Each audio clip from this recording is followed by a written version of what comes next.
les montages à AOP. Généralité. Donc voici les différentes notations utilisées. Donc l'AOP présente deux entrées, l'entrée non inverseuse, l'entrée non inverseuse plus, l'entrée inverseuse moins. L'entrée non inverseuse plus présente une tension V+, l'entrée inverseuse moins présente une tension V-. Epsilon, encore appelé parfois UD, c'est la tension différentielle d'entrée donc de l'AOP. AOP, amplificateur opérationnel. Nous trouvons également la notation AI, amplificateur intégré. La grandeur de sortie, VS. Voilà. Epsilon, par la loi des mailles ou par la loi d'additivité des tensions, nous trouvons que epsilon est égal à V+, moins V-.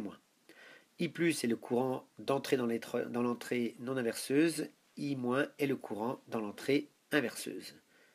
Une remarque, en général, les notations de la tension, des tensions d'alimentation ne sont pas représentées sur les schémas de façon à ne pas trop alourdir ces schémas.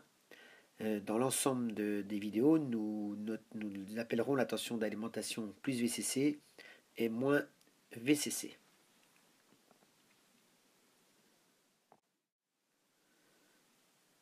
Étude des montages AOP.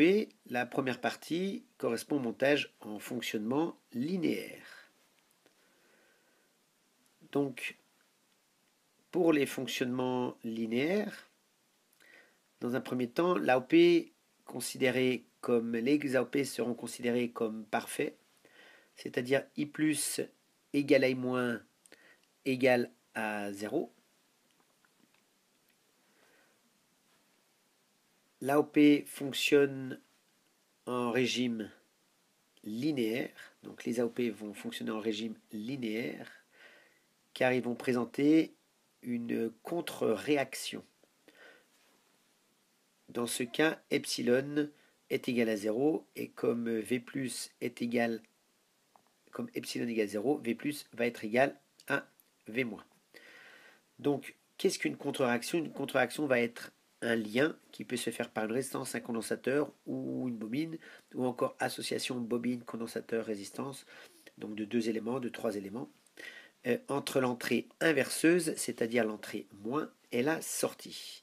Mais ça peut se faire également par un fil, c'est ce que nous vous montrons ici dans cette première vidéo avec le montage suiveur. Donc voici le schéma, l'entrée inverseuse, non inverseuse. Sur l'entrée non inverseuse, nous avons une tension d'entrée VE. Sur l'entrée inverseuse, nous avons un retour sur la sortie que l'on appelle une contre-réaction. Donc cette contre-réaction, c'est dû au fil que vous pouvez observer ici. Donc ce fil qui est ici, que j'entoure, voilà, et réalise la contre-réaction. Donc la tension V+ est donc égale à VE.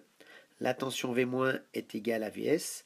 Comme V- égale V+, puisque nous sommes en fonctionnement linéaire, eh bien nous avons VS qui est égal à VE. Le rôle de ce montage suiveur, nous dirons que c'est un rôle d'adaptation d'impédance. L'adaptation d'impédance, qu'est-ce que c'est? Maintenant, si je vous présente très rapidement un pont diviseur de tension, donc deux résistances placées en série, que voici, et supposons que je veuille reprendre la tension ici. Par exemple, prendre cette tension au bord d'une résistance. Si je place une résistance directement aux bornes, je vais donc créer un nœud, et le fait de créer un nœud, je vais perturber le pont diviseur de tension. L'idée est donc d'insérer dans le montage suiveur, tout simplement ici,